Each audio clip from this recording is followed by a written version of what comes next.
نبدأ بالصلاة على رسولنا الكريم محمد صلى الله عليه وسلم، فصلوا على خير البشر.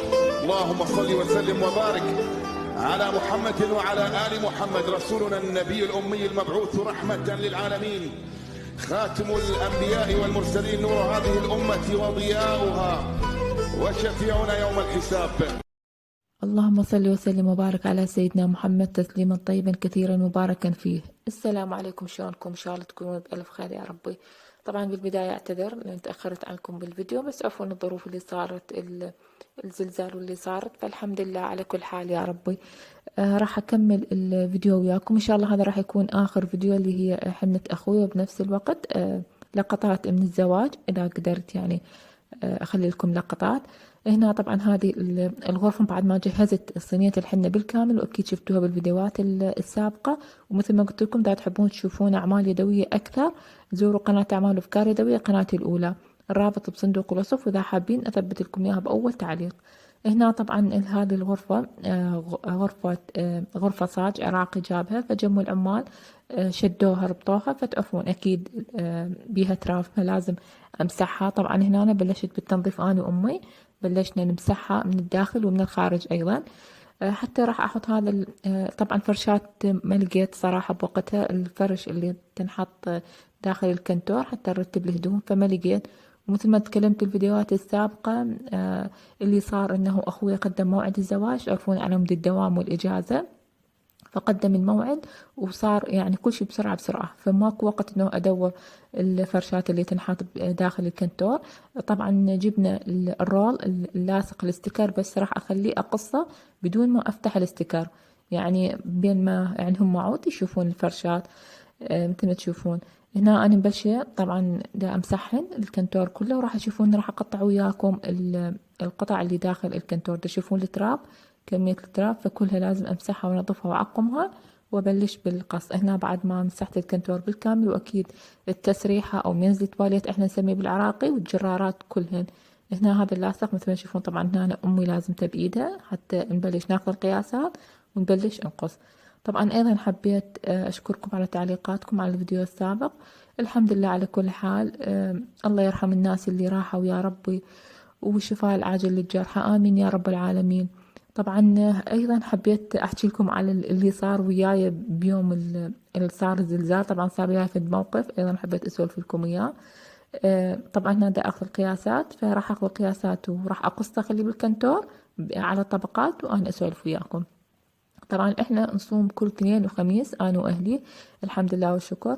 فبيوم الاثنين اللي صار الزلزال انا كنت قاعدة دا اسوي السحور لاهلي، فدا اخدر الشاي.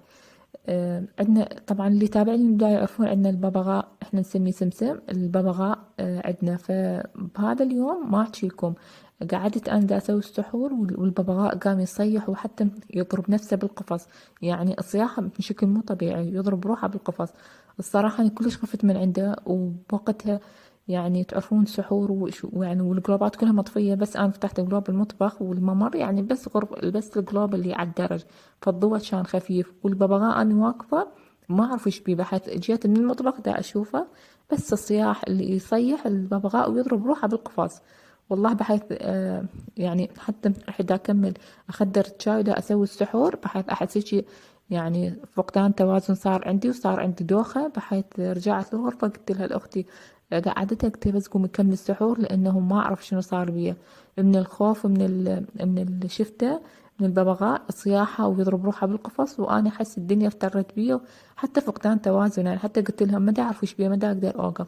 أنا الصراحة ما كنت أعرف إنه الزلزال، وفعلا كان بنفس الساعة، كان الساعة 4:03 يعني، فما كنت أعرف اللي يصير. تعرفون واحد قاعد من النوم بده يسوي سحور.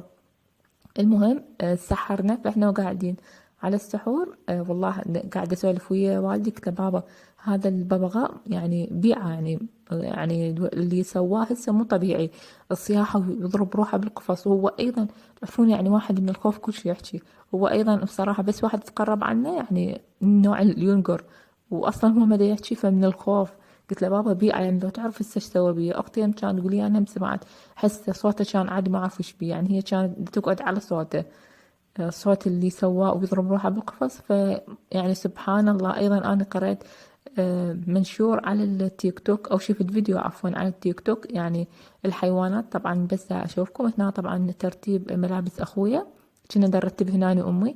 مثل ما تشوفون هذه الطبقات خليتها اللاصق طبعا بدون ما أفتح الاستكار، مثل ما تشوفون ما لاصق. وهنا هذه الملابس مال أخويا بلشنا نرتبها أنا وأمي بالكنتور. أرجع لكم للموضوع. فشفت منشور أو فيديو على التيك توك تكرمون الكلاب تعوي قبل الزلزال، فيعني كانت منه سبحان الله الحيوانات تحس يعني بالشيء اللي راح يصير. فالحمد لله على كل حال.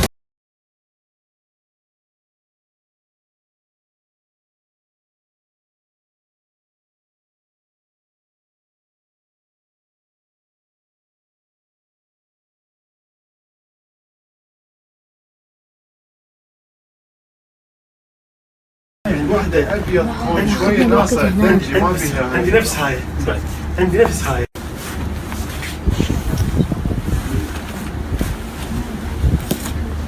هاي الرذلة حلوة. شوف فيها.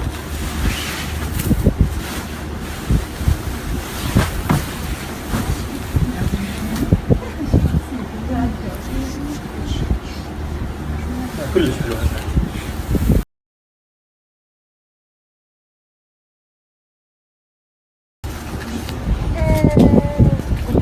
اما احنا عادي شويه بس نجي. ليش لا؟ بس هسه هاي ايش قد سعرها؟ بسيطة هسه انت شوف. يعني السعر ما نختلف عليه. ما نختلف ابد.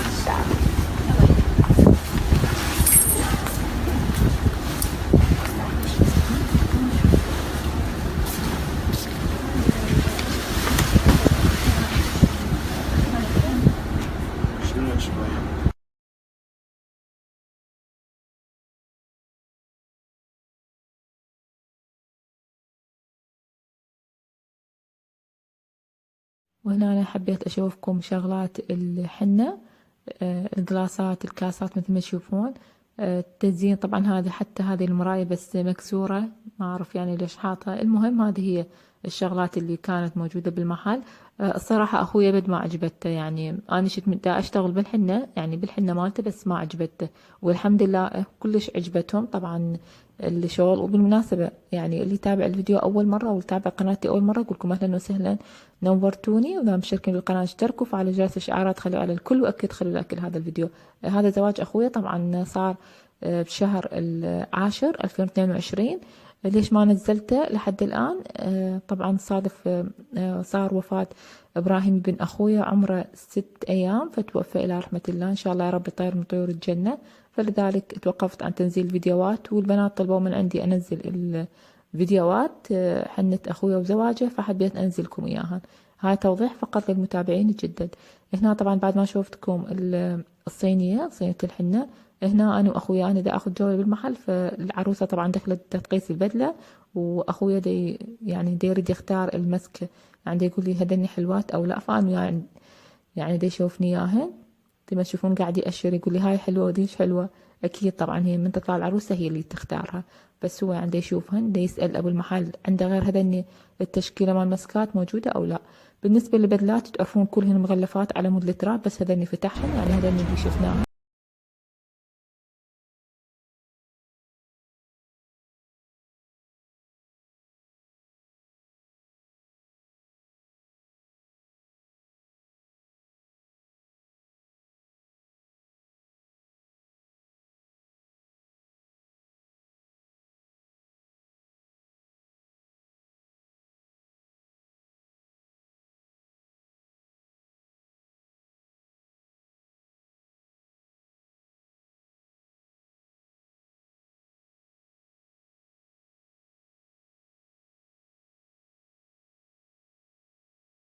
وهنا أنا بيوم الحنة طبعا صعدنا أنا وأختي حتى نرتب الغرفة، وحبينا شوي نزينها. بالنسبة لهذا الفرو صراحة شفت أخويا جايبة، يعني هي العروسة مختارته وجايبة، فما أعرف ريت أخليه على الميز تواليت أرتب لهم إياه، بس حسيته مو حلو وبنفس الوقت المفروض أقصه. فأنا قلت لا، يعني خليته يعني بالبداية مثل ما تشوفون طبقته هيك وخليته، رديت أبقيه بعدين قلت لا يعني خليني أشيله، وأكيد هي العروسة هي بعدين ترتبه حسب ما تريد هي. فهنا أنا طبعا شلته صراحة. وهنا راح أخلي هذني اللي جبتهن فيديو مشتريات الحنة، وإذا حابين تشوفون فأكيد تشوفوا الفيديو شنو جبت مشتريات الحنة. جبت هذني بوقتها شكلهن عجبني، وجبتهن قلت أخليهن على الكومودي اللي يكون يم الشرباية زي ما تشوفون. فبلشنا أنا وأختي نرتب هذا الكومودي الكبير أو الجزامة، هاي خليت لها 2 أيضا زي ما تشوفون. وبلشنا ننظف ونعزل. طبعا مثل ما تعرفون يعني مثل ما تكلمت سابقا انه ركض صار، يعني بهذا اليوم بصراحة بيوم الحنة كلش تعبنا، صعدنا فوق انا واختي لانه حتى نرتب الغرفة وشوية نزينها، وبنفس الوقت انا شدا اكمل توزيعات الحنة. طبعا مثل ما تشوفون حتى هذه الآية ما قدرنا نعلقها لأنه يعني ركض صارت، يعني لأنه قدم الزواج على مود الإجازة والدوام، فتقدم الزواج وركض صارت. يعني الحمد لله أنه رتبنا الغرفة وصارت يعني صار يوم حلو بالحنة زي ما تشوفون. فهنا قاعدة أخلي القرآن الكريم هنا، وراح يعني شوية أزينها. هنا حبيت اشوفكم هذه، طبعا هذا البطن مال ماي كان دا اشيله، هذه البنكة وهذه البدلة العريس وهذه الشرباية. زي ما تشوفون غيرت الكومودي، خليته من هناك يعني على البردة، وهذا الورد جبته حتى ازين بيه الشرباية. طبعا راح اروح اجيب الفرشة حتى نفرشها، هذه هي الفرشة راح اطلعها من الكرتونة وراح نفرشها وراح نزين الغرفة.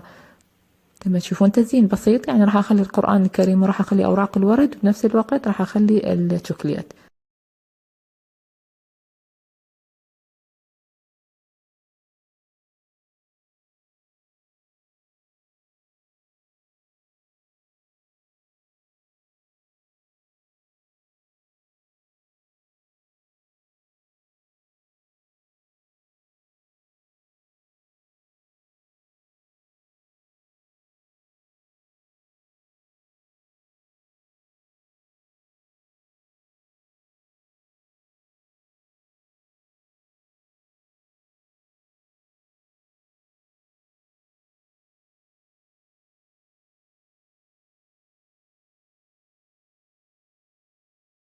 بهذا الشكل حبيت أزينها تزيين بسيط، خليت أوراق الورد الملونة وأيضا القرآن الكريم، وخليت الماكنتوش بهذا الشكل. يا رب إن شاء الله الفيديو عجبكم. وأيضا طبعا بالنسبة للزفة أكيد يعني تعرفون ما قدرت أصورها، بس راح أخلي لكم لقطات من الفندق، وأيضا من رحنا يعني نزفهم بالزفة مثل ما تشوفون، فراح أخلي لكم لقطات من عندها. يا رب إن شاء الله الفيديو عجبكم، وأكيد لا تنسون تخلون لايك لهذا الفيديو. أقول لكم مع السلامة في حفظ الرحمن.